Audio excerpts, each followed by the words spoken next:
Hello, Philip Nathan here, author of the Living Humanism book guides and these Living Humanism videos.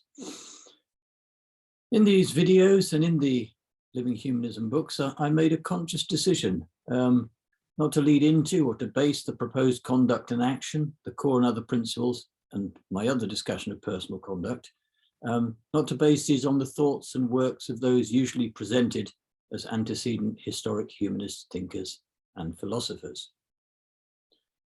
And so, in contrast to the writings of most, if not perhaps nearly all writers about humanism, I haven't included in the books and these videos any mention at all of ancients such as Aristotle, Plato, and Socrates. I don't discuss classical historical ideas such as eudaimonia, interpreted as human flourishing, at least as historical ideas, or discuss and mention philosophies such as Stoicism, or Epicureanism, and so forth. Nor do I mention prominent Renaissance thinkers, such as, or later thinkers, such as David Hume or Voltaire, nor do I discuss utilitarianism or thinkers such as Francis Hutcheson, Jeremy Bentham, and John Stuart Mill, all famous philosophers, said to be antecedents of humanism. A range of reasons have contributed to and contribute to my having adopted, maintaining and implementing this approach. And in this video, I'm presenting my reasoning for not mentioning all these classical philosophers, Renaissance philosophers, and so forth. So firstly, in terms of arguments, there's the issue of accessibility to debate, ideas, and discussion in regard to what comprises acceptable and appropriate conduct within the living humanism framework. Referencing to figures such as Aristotle or philosophies such as utilitarianism or ideas such as virtue-based ethics is, to my mind, excluding, in my judgment, excluding and alienating of the many of us who are not brought up with and who don't know much about, or even perhaps anything at all about, these antecedent humanist philosophers and humanist history. We all deal with issues of personal conduct and behavior every day, and we of course enact personal conduct through every moment of the day. And to my mind, we all have experience in this area, and the many of us will think about what we're doing and how we conduct ourselves, taking actions based in our experience, evidence, personal beliefs, and more. Issues of personal conduct are central to our everyday living, and we all have things to say on these matters. And to my mind, we shouldn't feel or be excluded from such debates by a requirement to have knowledge and understanding of classical Greek, Roman, Renaissance, and other philosophers and thinkers. Most of us weren't brought up with teaching about a knowledge of classical Greece and Rome, and requiring such knowledge to be expert or to be considered able to contribute to debates about personal conduct and moral behavior, therefore marginalizes, to my mind, the many of us from these crucial discussions about morality, personal conduct, well-being, and the like.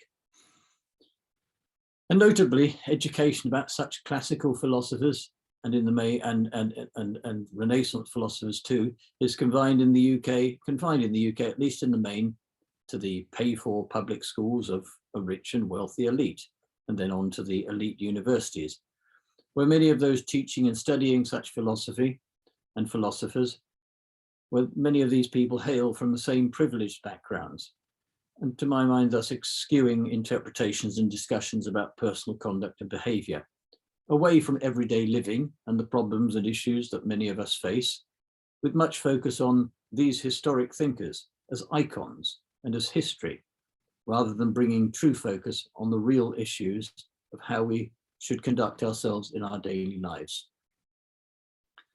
And so often when we hear the names of these ancient philosophers, and when we hear more modern philosophical experts discussing such historical ideas and philosophers, the important, if not crucial, discussion and debate, which should be about everyday conduct and action, becomes significantly alien to our own everyday lives and personal conduct. The discussion and debate and the outcomes of such discussions become the possession of these elite experts, and we become in reality, and perhaps in our own minds, unqualified to actively participate as we should be able to do so in such crucial discussions about the principles of actions and conduct which are of central relevance to our everyday lives, and where we, as individuals, are the key, and as groups, are the key determiners of such action. So in effect, requiring such historical philosophical knowledge or knowledge of such philosophers as a focus for our decisions about our everyday conduct serves, to my mind, to exclude almost all of us and marginalize each of us from thinking and decisions which are central at the core of our lives. Thinking and decisions about our own personal conduct or our own thinking and action are central, are needed, are of great import. How many of us, like Bertrand Russell, could discuss the origins, histories, and sources of evidence in regard to the ideas of Epicurus, if we were aiming to discuss Epicurean ideas based on the pursuit of pleasure? The answer is almost none of us. And those of us who might be able to do so would be outflanked and made perhaps to feel stupid by those with greater in-depth knowledge, even though that knowledge would be unconnected to the real topic of discussion, that of our everyday conduct and personal behavior. And thus the many of us are excluded, marginalized from such discussion, being more of an audience than being active democratic participants, discussing issues and acting on principles central to our lives. Now, while such exclusion and marginalization might be inevitable with regards to the expert theory of space rocket design or high-level mathematics, it's to my mind not appropriate for matters of our everyday conduct, where we as individuals have such centrality and take action every day. Through privileging and highlighting such historical humanist philosophy, and with this constant reference to historic debates and opinions, we damage our own sense of self, our own sense of importance in our own lives, and end up, to my mind, giving too much, if not exclusive authority to those basically from a distant elite and academic group, often involved in university-based philosophy. We give up too much in regard to discussion of issues such as moral conduct. We give up too much to those who may know much about the history of thought, though who may not, in fact, be the greatest of thinkers about these issues themselves. We give up so much to those whose perceptions are importantly constrained and bounded by their often privileged lives and upbringing, and by their own constrained and situated experiences, and who, furthermore, we may well not be such experts in the everyday reality of practice of moral and appropriate everyday conduct. Indeed, something which comes through in the writing and thinking of many of those historic antecedent humanist philosophers. So such a focus, in my view, on antecedent humanist historians and philosophers thus serves to exclude the many of us, marginalizes those of us from other backgrounds from these discussions about this core area of our lives, often with the result that we comprise of, as just mentioned, a largely receptive and passive audience, impressed by and entertained by the historical knowledge of these philosophers, but with our feeling sometimes profoundly ignorant and unable or disabled from contributing in the face of those elite people deemed knowledgeable about humanist history and philosophy, brought up in cultures of the classics, the histories of certain ancient cultures, thought and philosophy. And to an important degree, this, to my mind, stultifies the debate, focusing this debate on academic abstract thinking rather than practical thinking and action. Even the questions asked and discussed within modern humanist contexts are, to my mind, academic in nature, with the prevalent question being often, what is good? Providing an interesting question for discussion, but surely more appropriate, since most of us are, of course, living practical everyday lives and taking action day to day, surely more appropriate should be questions like, what should I do? How should I behave? What am I doing? How could I do it better? Questions like that, relation to personal conduct. So for me, as I say, such alliances with classical history, certainly in the UK, go hand in hand with elite education, with public schools and elite universities, entailing much academic and abstract discussion, placing power and authority in regard to debate about everyday conduct and moral debate in the hands of that elite, often isolated from the everyday realities and struggles that many of us face. rather than discussion living where it should, that is in the minds, hearts and thoughts of all of us, with authority given to each of us, to us all and to us all as a group. It is not appropriate, indeed contrary to humanism, for us to await the wise words of a well-to-do elite who often know so much about the history and philosophy of humanism, but as already pointed to, have insufficient contact with the everyday lives that the many of us live. Those who are far away from the wide range of lived experiences and the precarity of existence that the many experience. That's not to decry expert advice and comment. The advice of the experience of the strongest thinkers, where we meet and where we can identify and can find those strongest and greatest thinkers, whoever these people are, of value. We need their thoughts and ideas to inform our discussion and our action. But the point for this particular argument is just that the search for truth, the search for optimal well-being, does not need explicit reference to those deemed historical antecedent historical humanists, and in order to determine our personal everyday conduct. Moreover, it is debatable the extent to which we can be usefully advised by those philosophers and thinkers who know so much about the history of philosophy, of those deemed antecedent to modern humanism, but who have elite and privileged backgrounds, live elite and privileged lives, and who do not engage with the real issues of everyday conduct that many of us face. Of course, whether thinkers originate from an elite class, effective ideas and truth represent effective ideas, thinking and truth. We can't discard arguments because individual thinkers and philosophers originate from members of an elite group. But that's not the point being made here. We need to examine all ideas and thinking critically, and that's a key point, without the deference that's sometimes shown, and without being distracted by demonstrated knowledge of antecedent humanism and philosophies which lack relevance or direct impact on our personal conduct and our everyday modern lives.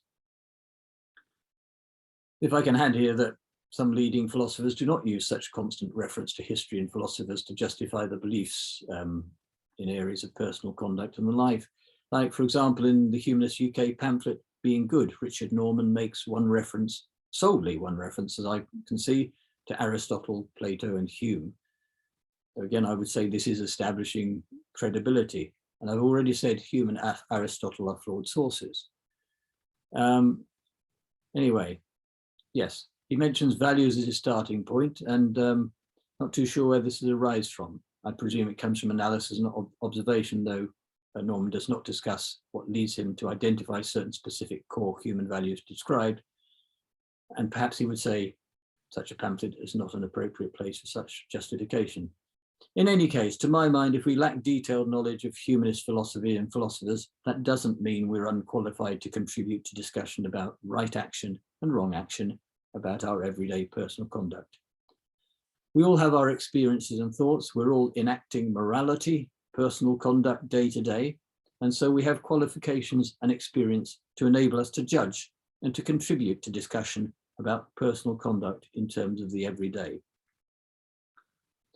So knowing what Aristotle said, what Stoicism is, or what Epicureanism means, does not mean that a philosopher knows more about what is right and wrong in terms of our everyday personal conduct and behavior. As I say, often such people are highly engaging and interesting, telling us historical things we did not know. They can tell us about Stoicism or Epicureanism or Aristotle or utilitarianism. They can tell us interesting historical stories and can often engage in interesting debates and discussions about broad moral conduct and action. They can certainly produce interesting talks and discuss interesting ideas, taking us back through time in often beguiling and fascinating talks, which put us in touch with distant history. But that's far from the same as being able to provide us with insights into effective humanist conduct.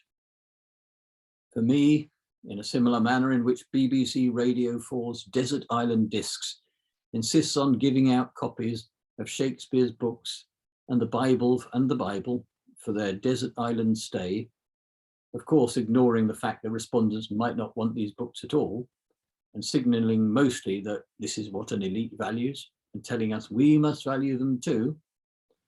Your individual preference, who you are as an individual, doesn't matter. Reference to such historical humanist philosophy, in any case, signals allegiance to a membership of an elite group, of which the rest of us are not members. And in the main, perhaps we cannot be. Yes, we cannot be, rather than pointing us to correct ideas determined through reason, rationality, logic, argument, our assessment of human character and evidence, which are things that matter. An additional point in relation to this notion of, I suppose, elitism, these ideas and original sources are also often impenetrable in their original form, adding to their exclusivity in study and interpretation by that elite brought up and backgrounded in such culture and texts. It seems to me that in the same way that the church wanted Bibles to be only written in Latin, when of course impenetrable to congregations, others, this impenetrability and alien nature of many original sources supports the retention of discussion of humanist morality and everyday action and conduct in the hands of that same elite group. And a further point, applying to Aristotle and perhaps other ancient philosophers, the oft-cited and clearly elitist Aristotle, in relation to his ideas of eudaimonia, as they often interpret as humanist flourishing, felt that such flourishing is for the few, the magnanimous, for the philosophers, but not for the rest of us, ridiculously. And perhaps revealing his profound ignorance, he felt the best life was that of philosophers, that like himself. What did he know of other lives? Very little, it seems. In my judgment anyway, I don't think a successful modern humanism, one that wishes for sustained influence and success, can afford to have such elitism as its base. So in summary, with regard to this particular argument, my exclusion of these references to antecedent humanist philosophy and philosophers, the reality is that such form of discussion serves to exclude and alienates the many of us from discussion and debates, which should be central to our everyday living, and which ought to lead to and help us with our thinking about our actions, conduct, and decision-making. For me, such reference alienates and interferes with effective discussion of and communication of the ideas and thoughts that matter, leaving discussion and debate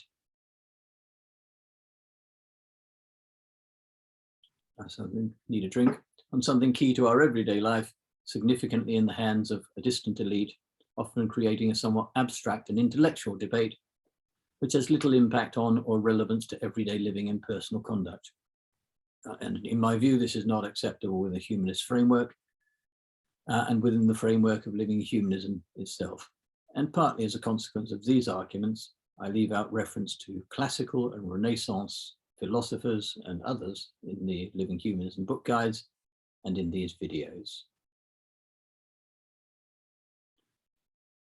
So that was quite a long argument, but there are other arguments too. So I will move on. The second central reason for not mentioning humanist philosophical history and not discussing optimal personal conduct in regard to or with reference to the relevant antecedent humanist philosophers is that determination of truth, as far as it can be determined, and identification and description of optimal action in everyday personal life, as far as they can be determined, lie, to my mind, in our use of rationality, reason, logic, argument, our assumptions about and understandings of human character, and lie in evidence. It is argument, our use of reason, our assessment of evidence, the logical connections we make between our ideas, our understandings of humanity and people, as well as our human character and identity, which lead us to, for example, reject acts of revenge or aggressive violence. It is not what Aristotle said in ancient Greece or Jeremy Bentham said in 18th century Britain. Such thinking, such action needs no reference to historic thinkers for an idea. We need no such reference for an idea to be true.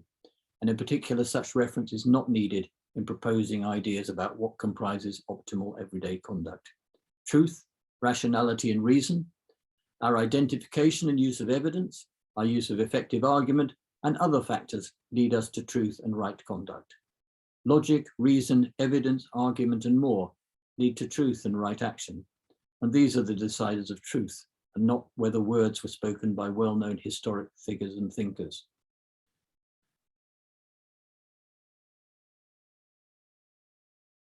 Thirdly, moving on to another reason for excluding such mention of historic humanist antecedents from the Living Humanism guide and videos. None of us is perfect, and the things we do and say in life should not all be rejected or ignored because we've done something wrong. However, nevertheless, many of the renowned philosophers and thinkers, often described as antecedents of modern humanism, held horrendous views and promoted policies and actions, ideas, policies and actions which are entirely at odds with and far distant from the morality and stance of modern humanism. And not only that, their conduct and ideas are often miles away from the ideas about everyday conduct put forward in Living Humanism. Indeed, some of their views are clearly and often awful and highly immoral by today's standards. And indeed, certainly are immoral and awful within the framework when considered next to the framework of Living Humanism. So as I say, not only are their ideas immoral by the standards of modern humanism, but their ideas are substantially disconnected from the ideas of modern humanism. And so I find it very difficult in the Living Humanism text and videos focused on our optimal personal conduct, aimed at supporting our well-being and the well-being of all others, to use these philosophers and thinkers as bases for discussions of what optimal personal conduct involves, when they expounded views and engaged in conduct so at odds with that acceptable within modern humanism, and at odds in particular with the Living Humanism guide. And so, of course, as you'll see through the videos and the guide, I almost totally avoid reference to many of these philosophers. To get into specifics, I've outlined a general case, but to get into specifics, which will illustrate for you my distaste at these thinkers and philosophers, and many of their ideas related to personal conduct. I won't list every specific case, but for example, the Greek philosopher Aristotle, already mentioned as being painted as a key antecedent of humanism, but he believed in natural slavery, the idea that some were naturally born to be slaves and others were born to rule them. And he placed slaves as equivalent to animals, saying that slaves and tame animals were, well, equivalent. Aristotle was highly misogynistic, saying, for example, a proper wife should be obedient as a slave. We've just seen Aristotle's attitudes to slaves. Sons and slaves were property and were not entitled to justice. Appalling. The words of a great thinker? Probably not, certainly not in my view. He also argued that the best form of government was monarchy and then aristocracy, totally contrary to the democratic principles of modern humanism. His ideas of ethics and virtue were for those who ruled. Bertrand Russell, referring to Aristotle's Nicomachean Ethics, if I pronounce that right, in Russell's History of Western Philosophy, says that in terms of ethics, to any man with a depth of feeling, it is likely to be repulsive. Great thinking in regard to personal conduct and moral behavior requires some sense of care and empathy. Empathy for all, in my judgment. And that's not shown by Aristotle. To my mind, Aristotle certainly cannot be seen as a leader in terms of moral thinking and action. Notably, he grounded his ethical ideas in the activity of the soul, a notion grounded in supernatural superstition. And to give some quotes, he said, God enjoys a single and simple pleasure. He said, the activity of God which surpasses all others in blessedness must be contemplated. If you're a person who likes, yes, if you like references, I'd add that Bertrand Russell also states that in Aristotle there is a complete absence of benevolence or philanthropy. Just about managed to say that, with his ethics book displaying emotional poverty, and he judges Aristotle's ethics, despite its fame, to be lacking in intrinsic importance. That's on page 178 of History of Western Philosophy. The Greek philosopher Socrates, admired by humanists through his work on logic and other important matters of thought, also seems to have supported slavery. Of course, such views are quite repugnant to us in the modern age. And further specifics, among the ancients, Epicurus, who promoted pleasure and stood against pain and suffering, Epicureanism.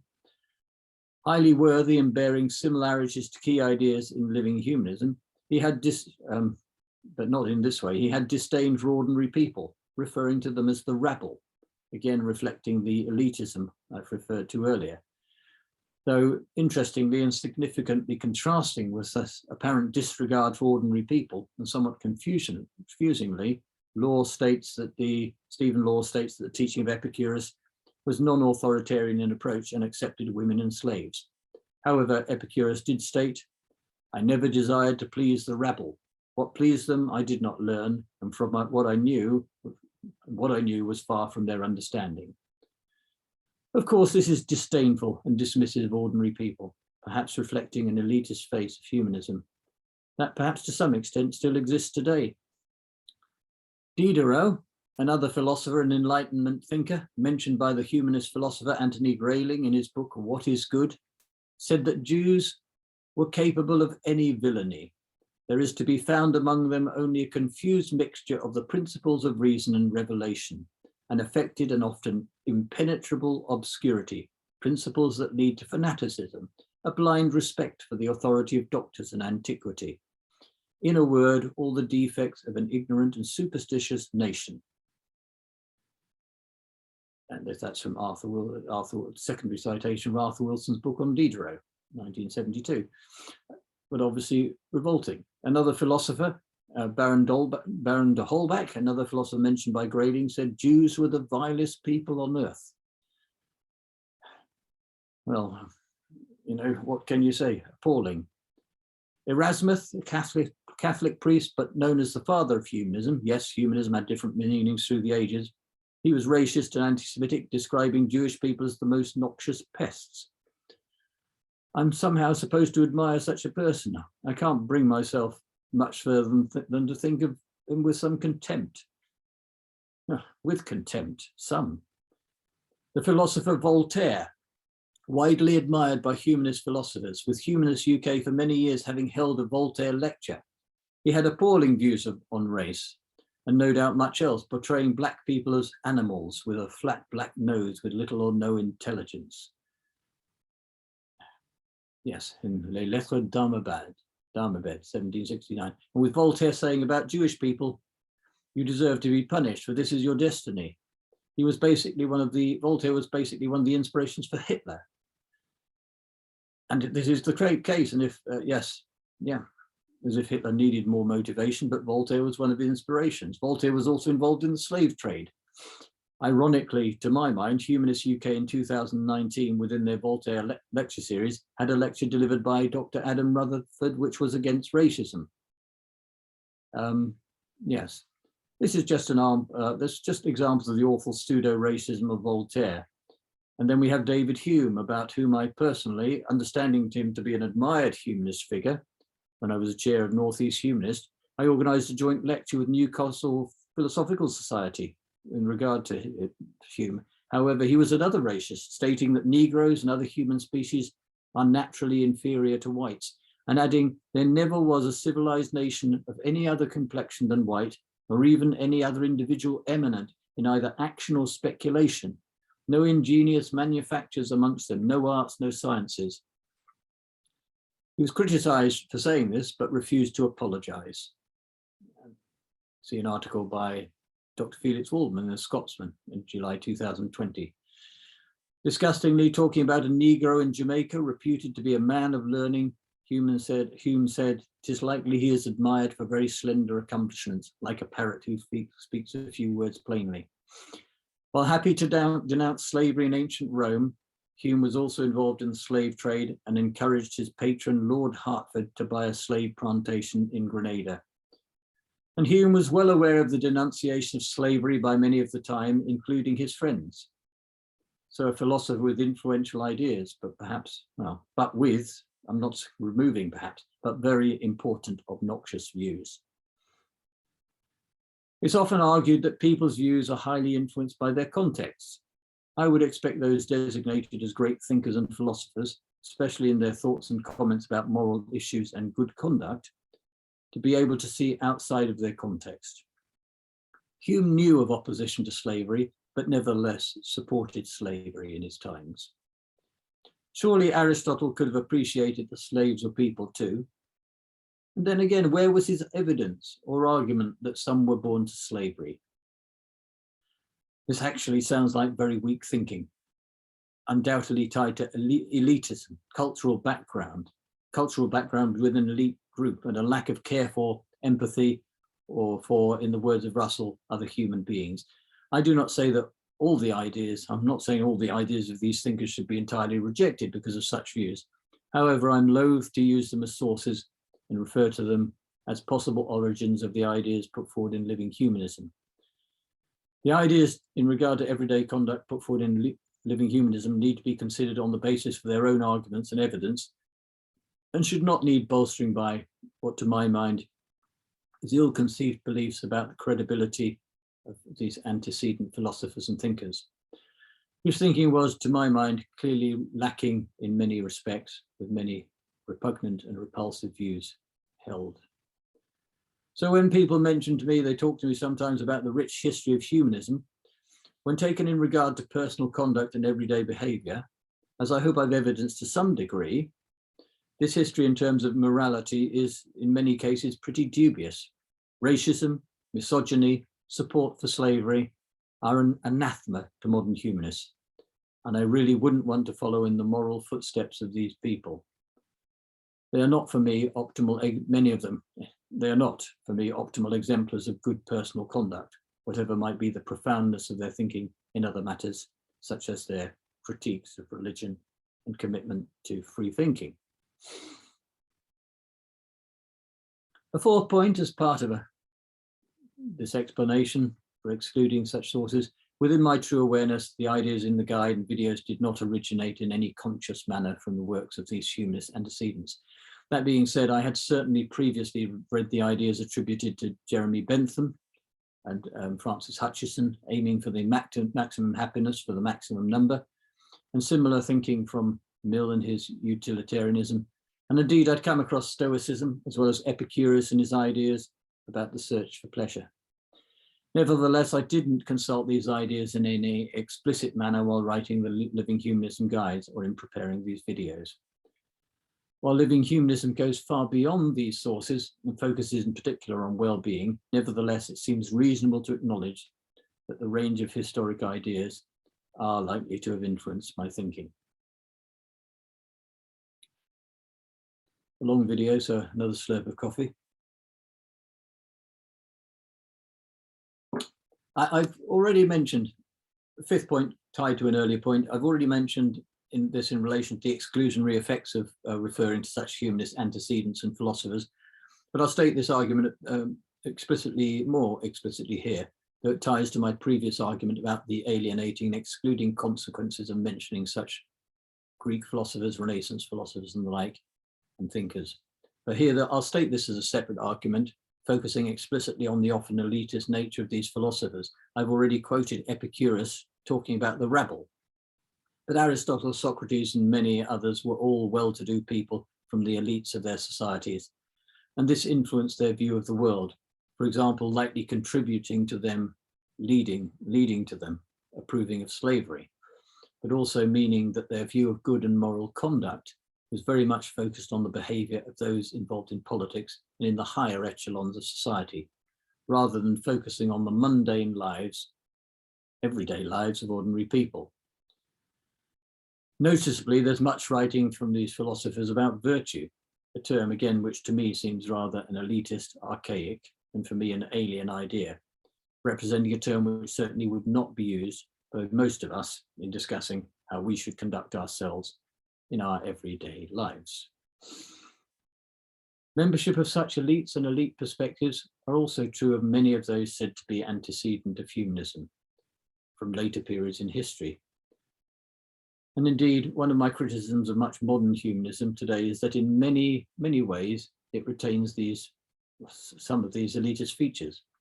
Certainly with leading humanists in the UK being Oxford educated, working at top universities, with many leading and influential humanists having backgrounds in the UK's public schools. Humanist UK's membership in my experience, I'm sure you'll agree, is certainly skewed towards the universities, and members frequently appreciate those with status at top universities, disdaining those ordinary people, often ironically, I sometimes think including themselves, who are not from such elites. That's not to say that members of such elites, as I've said before, don't have much to offer. They do have things to offer, and it's not saying they're not excellent what they do, and good scientists, philosophers, managers, and organizers. But for me, it does serve to make certain important problems, such as poverty, the struggles of everyday living, just bring those out as being of lesser importance within modern humanism. It does constrain perspectives on important problems and challenges, and makes modern humanism something significantly for the comfortable and the well-off, governed by an elite of the comfortable and well-off, advised by an elite of the comfortable and well-off. Even if those comfortable and well-off eminent people are decent, kind, caring, and moral individuals, and they frequently are, in my experience. Notably, more than one of the philosophers often seen as antecedent to humanism, Aristotle, as referred to earlier, concluded that, as I've said earlier, that the best life to live was that of a philosopher, sitting and contemplating ideas and the world. Rather self-focused, I would say, ignoring the many happy ways of living beyond the world of philosophy, showing ignorance of the lives of others. For me, in a nutshell, such views comprising self-focused nonsense, and echoing Russell signifying a lack of empathy and being demeaning to the lives of others. And some other points to bring in. One more point about non-reference to antecedent historical humanist philosophers and thought. What evidence did such philosophers bring to bear to support their judgments? Well, almost none. Aside from that, it has to be mentioned that many of the ideas stated as being antecedent of humanism are outdated, or antecedent modern humanism are outdated, and indeed represent thinking characteristic of a world long ago, nothing like that of the modern day. I've already mentioned that the ideas of Aristotle were described by Russell as lacking in intrinsic importance. There seems little proper critical evaluation indeed of what humanism is, and the real value for us nowadays of the philosophical ideas put forward, rather than their position in some kind of, I would say, perhaps tenuous historical chain. Rather than historic humanist philosophy, our views of the kind of everyday conduct which might help us in determining our goals and implementing actions to achieve those goals can, in my view, probably be better evidenced by the range of empirical research conducted in our modern era, if this is directed at supporting our everyday living. Our everyday living and personal conduct and actions, psychology, sociology, behavioral sciences, mathematics, medicine, biological sciences, including evolutionary biology, anthropology, and other sciences as well as modern philosophers addressing ethical and moral questions with the use of reason, with lesser focus on the philosophical past, and also those in the arts, economics, and other areas. Maybe all of these may be, to my mind, much more helpful in advising us on our everyday personal conduct. Ideas such as evolution provide us with important perspectives on living. Astrophysics provides us with perspectives on our place in the universe. Medicine offers us hope of avoiding some pain and suffering. Psychology should give us insights into ourselves and others, as will behavioral sciences, economics, and social sciences. I've tried to provide arguments in Living Humanism for core principles and for how these should be implemented. But yes, more solid evidence ought to be gathered in some, if not many cases, to systematically support the many, many points made. And some points may not in their nature be supportable by evidence.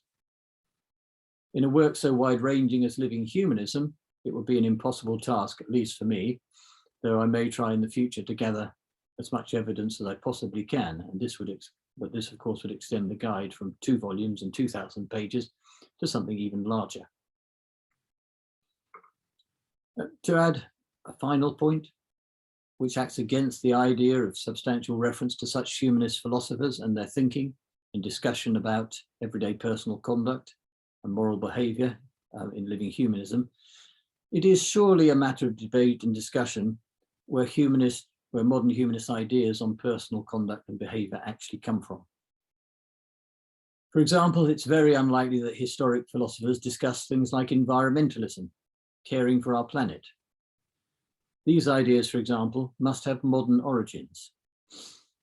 I've already discussed the misogynistic ideas of some antecedent humanist philosophers. These philosophers did not invent the idea of feminism and equal rights for women, and many of these philosophers did not even argue for the abolition of slavery. So where did these ideas about everyday behaviour come from?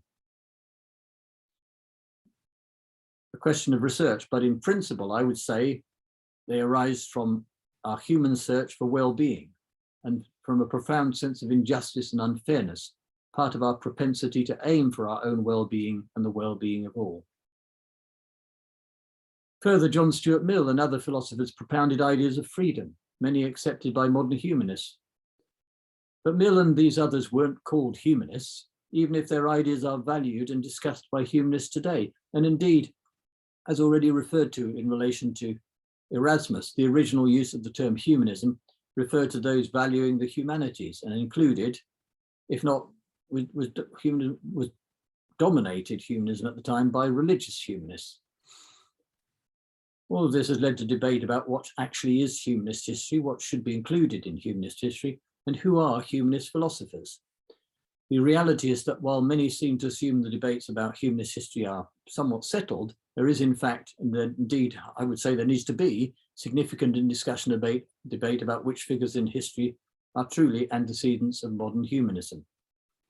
Notably, some religious ideas tied to morality or other ideas such as love your neighbour as yourself and do unto others as you would have them do to yourself, oft quoted by humanists, will have influenced humanist thinking, and of course are not the work of antecedent humanist philosophers.